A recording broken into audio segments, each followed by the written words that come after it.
Hello there, my name is Linda Jo Martin, known as Book Lady on Booktube, and today I am starting something new. Back in 2018, I was doing a writing video every Wednesday, so it's like Writing Wednesday.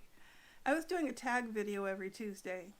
I was doing a writing video every Wednesday. On Monday, I was devoting to spiritual musings of a Christian nature, and I would like to invite anyone out there who likes to write, whatever it is you write, just to join me in making Writing Wednesday videos.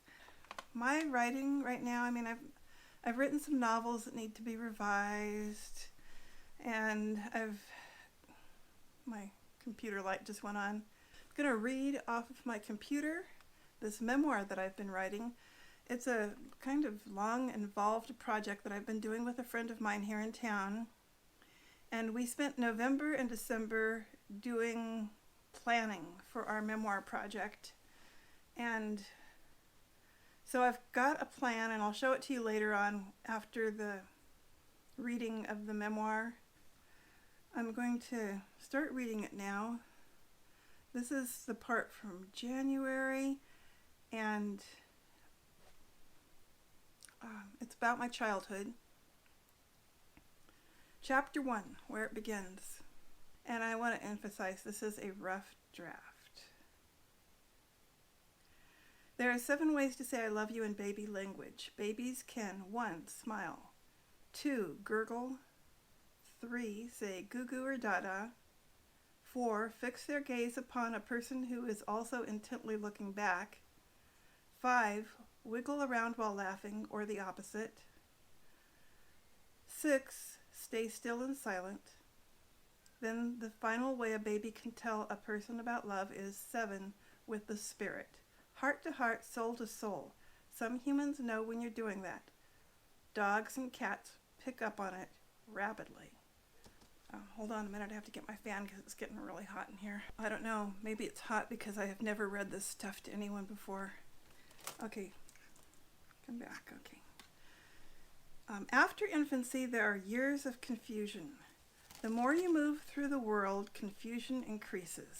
We know things are happening around us, but they may not make sense. For example, one day my parents asked my sister, Susan, and I to sit at the square oak table in our tiny dining room, a simple space squeezed between the living room and the kitchen doorway in our house on Myra Vista Drive in El Cerrito, California. They looked at us with all seriousness. We've decided to move the television, and we want you to guess where we're going to move it to, Dad said, giving my mother a knowing look. I could see a hint of amusement in his eyes. I must have been around 5 years old, give or take a few years. I'd never been asked about furniture moving before. I didn't expect the question. In fact, when I sat down there, I thought I was going to be in big trouble, so a television guessing game was a relief and a lot of fun. We probably guessed all the normal places, under the big glass picture window that looked out over the San Francisco Bay, or into the corner behind where one of the brown rocking chairs was. We may even have guessed the television would go into our bedroom with the pretty blue ballerina wallpaper my mother had put there for us. But no, all our guesses were wrong. You tell them, Pat, my father said to my mother. We're putting the television into the fireplace, Mom said. Hard to imagine, right? You mean you're going to burn it? My clever sister had to ask. I was horrified and mystified. Why would they burn the television? But then I remembered they never actually used the fireplace. It was an aging house in the El Cerrito Hills, just a few blocks downhill from the Arlington, but the fireplace had never known a fire and was as clean as the day it had been installed, many years before we had moved in. No, Dad explained. We don't want to burn it. We want to watch it, but that's where it will be while we're watching it. Mom and Dad smiled and told us we could go back to our usual playing, and soon enough they made good on the plan to put our television into the fireplace, and I'm sure we were the only home in the hills that had this unique screen viewing setup. After a while, it seemed normal to us. Here's another thing that confused me about this house, and my parents' decisions about it. When we moved in around 1955, the house was painted dark brown with dark green trim. I thought that was beautiful. It looked like a cabin in the woods, though it was actually a nice custom home in a family neighborhood. Before long, my parents decided to paint the exterior and chose 2 shades of beige. This desert sand-inspired color scheme could not be further from my aesthetic. Even as a very young child, I mourned the loss of the deep, dark brown and green, the colors of forest trees. Perhaps that's why I now find joy living in the Klamath National Forest. Ironically, my current dwelling is a mobile home with 2 shades of beige on the exterior. I want to paint it green with pink and orange trim. My son thinks that's crazy. I wish I could say only good things about my parents. How I'd love for there to be no more than that to say, but they are or were human beings, just like the rest of us, imperfect. Now they are spirits, and where they went I cannot say because neither one of them was a practicing Christian. If they were Christian, I kind of doubt it. Though I've heard rumors, protestations, and suggestions along that line. I may explain those things later in the manuscript, but for now I will tell you the truth. They were agnostic. Their parental philosophy on religion was not to give their children any religious training, and for the most part, to let them decide for themselves what to believe. They were always accepting of our choices. For much of my life, I thought my mother was an atheist, but later in life, she insisted that was never the case. I seem to remember at one time she said, "I think God is a bunch of bunk, and when you die, that's it, nothing else." But maybe if she were still here, she'd tell me I was all wrong. I'm not promising my memory is perfect.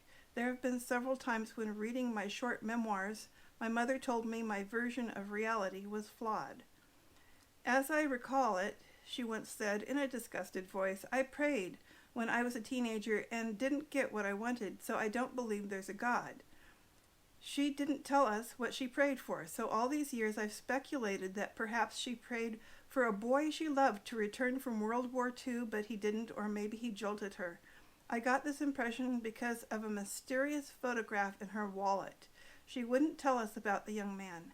It was her secret. She was 18 when she married my father, so whatever happened, it was when she was very young. Mom didn't like it when one of my online memoirs depicted her as an atheist. She was quite irate. In fact, she told me she was a Christian because she celebrated Christmas. She sang Christ-centered carols with us when we were children, and I remember her making a nativity set once.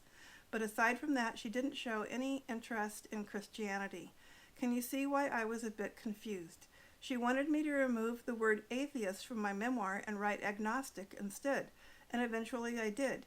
She also said I had a right to tell the story my way because it was my memoir, my memory, and my version of what happened. I remember things differently than she did.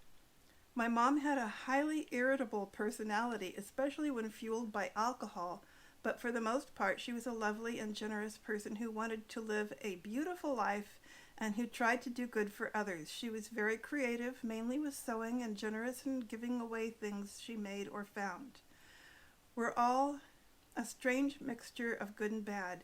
Each person has their own unique mixture, so at times we appear to be good, other times we appear to be terrible. I am so sorry that a lot of my mom memories are the bad ones because we clashed. What I'm showing you now is a file that I have from my memoirs in a program called Scrivener.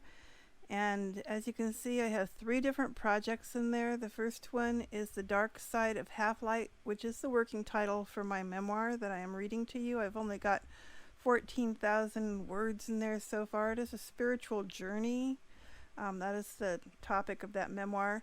The next one is Notes to the Far-Flung Future. That is a transcription of my journals. The third one is the Green Tea Chronicles, which was a NaNoWriMo project quite a long time ago. And it is a childhood memoir because I wrote 54,000 words and never got past my childhood. And it says that there's like 152,000 words in there, but that's not accurate. There's probably several copies of that memoir in there. So I'm going to be talking to you about The Dark Side of Half-Light, which is my memoir project that I'm working on this year. And I'm going to open the file for you now. As you can see, I planned for 12 months to write one chapter per month. I am a couple of months behind at this point, so I'm going to have to revise this. I am going to read the title of the chapters to you now. January is about my childhood, and I've read to you just a very small part of that chapter today. February about my teen years. March about my marriage to Jay. I don't know that I will be using his full name in this memoir. April, between marriages, because I was divorced. May will be about my marriage to G, and then June will be more of that. July is about the end of that marriage. August is working in Visalia. September, after Cece was born. October, moved to Oakland. November, living in Siskiyou County, and December, living in Idaho. And then I moved back to Siskiyou County. So that is the plan for the memoir, except that I am a few months behind at this point, and I'm going to have to revise this. That is all I have to share with you today about my memoir writing. I'm trying to keep this short, so I'm going to cut it off now.